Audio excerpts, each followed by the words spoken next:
हाय दोस्तों, स्वागत है आपके अपने YouTube चैनल पैशन कंपटीशन में। इसके पहले हम लोग हिस्ट्री के 106 क्वेश्चंस कर चुके हैं। आइए आज क्वेश्चन नंबर 107 से स्टार्ट करते हैं। क्वेश्चन नंबर 107 है कि औरंगजेब की मृत्यु के समय मराठा नेतृत्व किसके हाथों में था? ए संभाजी, बी राजाराम, सी जीजाभाई या फिर डी ताराबाई। तो इसका सही जवाब है डी ताराबाई।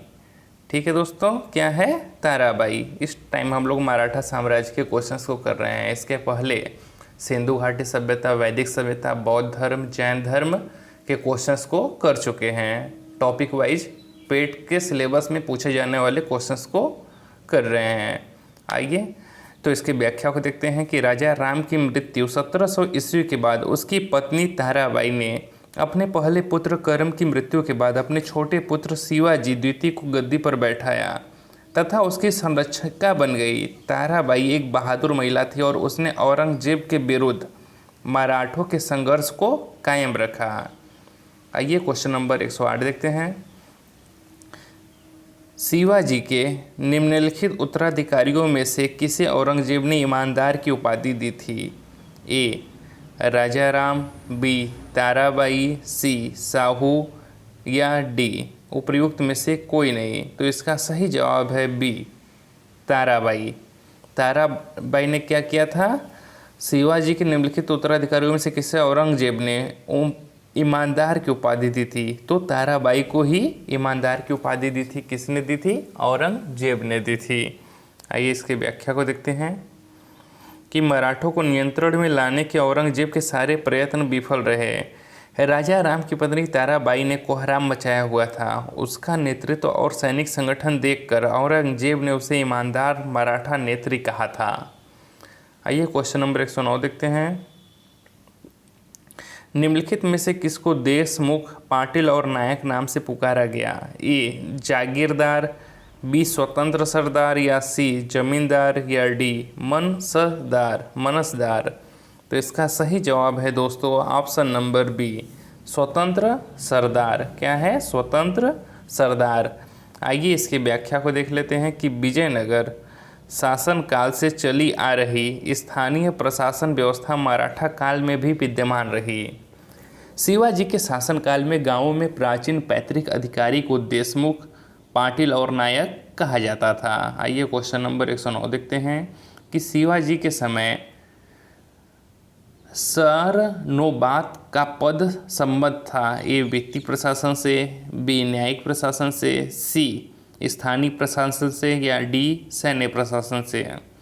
इसका सही जवाब है डी सैन्य प्रशासन से। आइए इसकी व्याख्या को देखते हैं कि शिवाजी ने राज्य के प्रशासन के लिए केंद्रीय स्तर पर अष्टप्रधान की व्यवस्था की थी, जिसके अंतर्गत 8 मंत्रियों को नियुक्त किया गया था। इसमें पेशवा, अमात्य, मंत्री, सचिव, सुमंत, सेनापति, पंडित राव एवं न्यायाधीश शामिल थे, जिसमें से सेनापति या सर ए नौबत सेना की भर्ती, संगठन, रसद आदि का प्रबंध करता था। आइए क्वेश्चन नंबर 111 देखते हैं।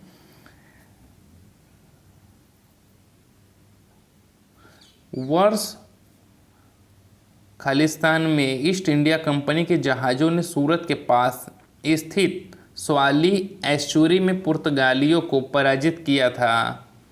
ए 1609, बी 1610, सी 1612 या डी 1618। इसका सही जवाब है सी 1612 में। आइए इसकी व्याख्या को देखते हैं कि स्वाली का युद्ध 1612 ईस्वी ईस्ट इंडिया कंपनी और पुर्तगाली सेना के मध्य सूरत के पास स्थित स्वाली एस्चुरी में हुआ था। इस युद्ध में पुर्तगाली सेना पराजित हुई थी। ठीक है दोस्तों, कौन? पुर्तगाली सेना पराजित हुई थी। आइए क्वेश्चन नंबर 112 देखते हैं कि वास्को डी गामा एक पुर्तगाली अन्वेषक था। इसने किस वर्ष में भारत के समुद्री मार्ग की खोज की थी? ए 1598, बी 1500, सी 1498 या डी 1600। तो इसका सही जवाब है 1498 में।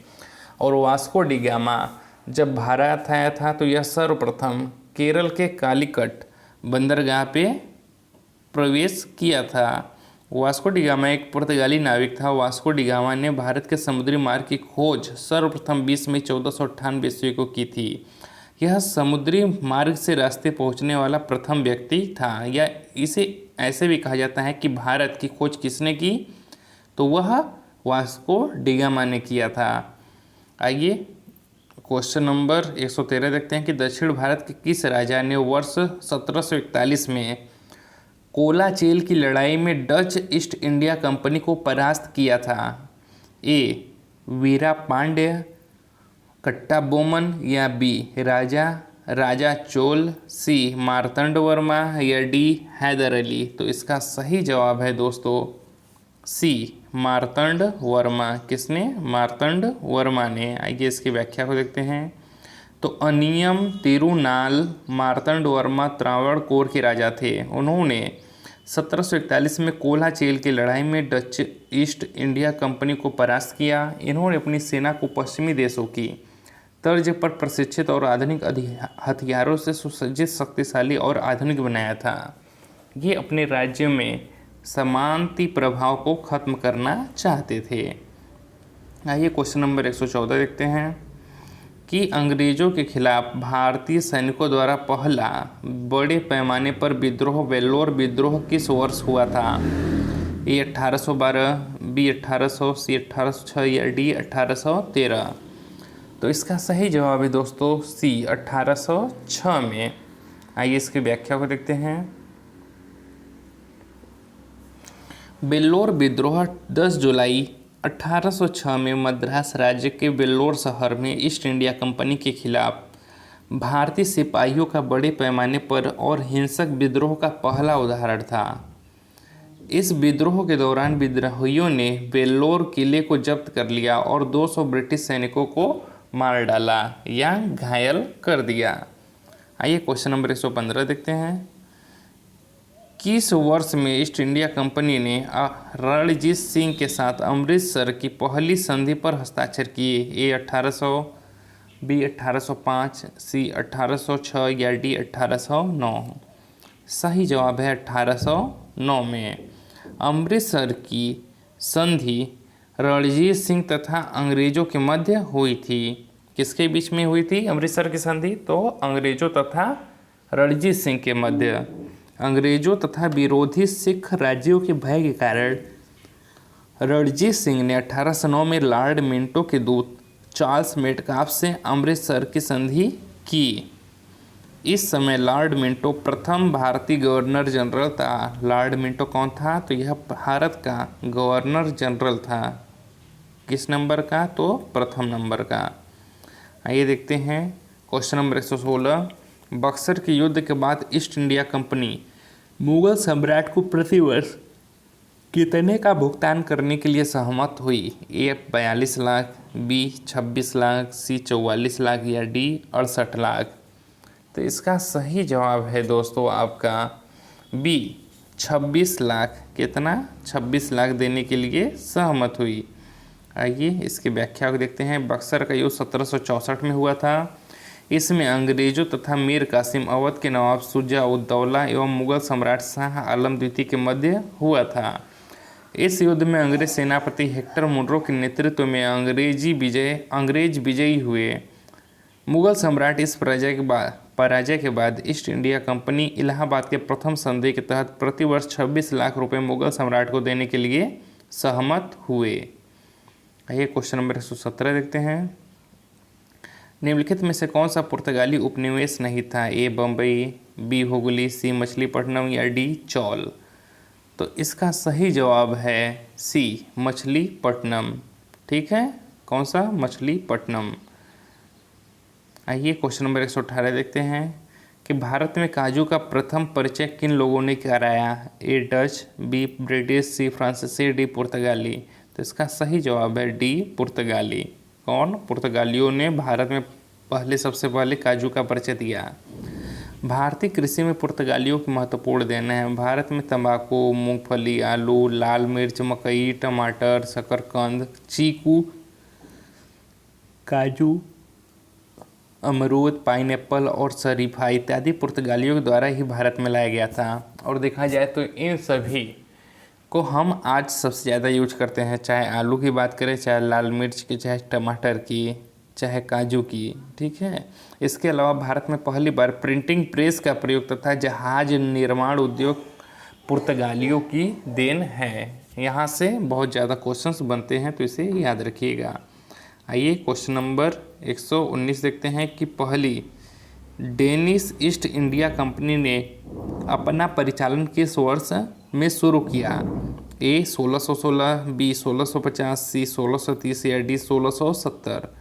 तो इसका सही जवाब है दोस्तों ए 1616। ठीक है, कब? 1616 में। आइए क्वेश्चन नंबर 120 देखते हैं कि बक्सर के युद्ध के बाद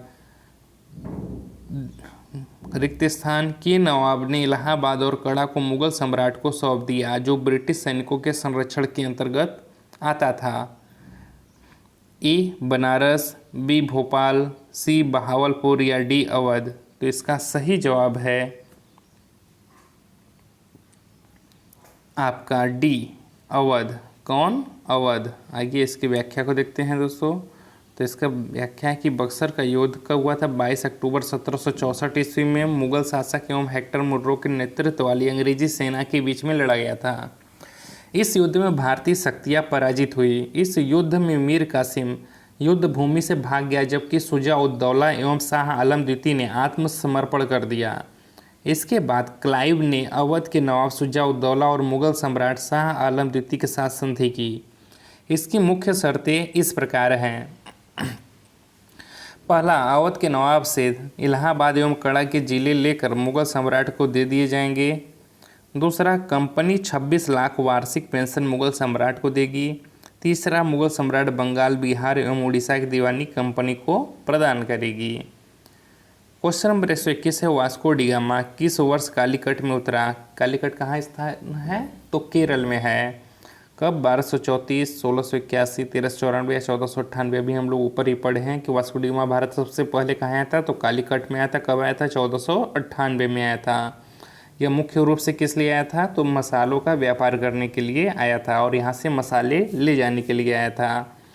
आइए क्वेश्चन नंबर 122 देखते हैं। श्रीरंगपट्टनम का ऐतिहासिक शहर, जिसे टीपू सुल्तान और उसके पिता हैदर अली की कब्रों का घर माना जाता है, वह निम्नलिखित किस शहर से लगभग 15 किमी दूर स्थित है? ए बंगलुरु, बी मैंगलुरु, सी मैसूर या डी बेलगांव। ठीक है, बेलगाम। तो इसका सही जवाब कौन सा है? सी मैसूर। ठीक है दोस्तों, क्या इसका सही जवाब है? मैसूर। आइए इसकी व्याख्या को देखते हैं। टीपू सुल्तान की हत्या 1799 ईस्वी में अंग्रेजों द्वारा श्रीरंगपट्टनम, जो कि कर्नाटक में पड़ता है, में कर दी गई थी। टीपू सुल्तान और उसके पिता हैदर अली की कब्र श्रीरंगपट्टनम में स्थित है। यह मैसूर से 15 किलोमीटर दूर स्थित है। टीपू सुल्तान ने इसका निर्माण वर्ष 1784 में करवाया था। टीपू सुल्तान को मैसूर के शेर के रूप में जाना जाता है। क्वेश्चन नंबर 123 देखते हैं। टीपू सुल्तान टीपू सुल्तान कहाँ का शासक था? ए हैदराबाद, बी मदुरई, सी मैसूर या डी विजयनगर। तो इसका सही जवाब है सी मैसूर। टीपू सुल्तान कहाँ का शासक था? तो यह मैसूर का शासक था। ठीक है दोस्तों, टीपू सुल्तान कहाँ का शासक था? मैसूर का। ये इसकी व्याख्या को देखते हैं कि टीपू सुल्तान हैदर अली का पुत्र तथा मैसूर का शासक था। अंग्रेजों से युद्ध के दौरान हैदर अली की मृत्यु के बाद टीपू सुल्तान मैसूर का शासक बना, जो अपने पिता की भांति योग्य तथा पराक्रमी था। टीपू की मृत्यु चतुर्थ आंग्ल मैसूर युद्ध के दौरान 1799 ईस्वी में हुई थी। आइए इस वीडियो का लास्ट प्रश्न देखते हैं कि ब्रिटिश शासन को भारत से उखाड़ फेंकने के लिए इनमें से किसने फ्रांसीसियों की मदद मांगी थी? ए संभाजी, बी शिवाजी, सी हैदर अली या डी टीपू सुल्तान। तो इसका सही जवाब है टीपू सुल्तान। और यह इसने किससे मदद मांगी थी? तो फ्रांसीसियों से मदद मांगी थी। टीपू सुल्तान फ्रांस की क्रांति में रुचि दिखाई। श्रीरंगपट्टनम में स्वतंत्रता के वृक्ष लगाए हुआ जैकोबिन क्लब का सदस्य बना तथा अंग्रेजों से युद्ध के लिए नेपोलियन का सहयोग मांगा था। ठीक है दोस्तों।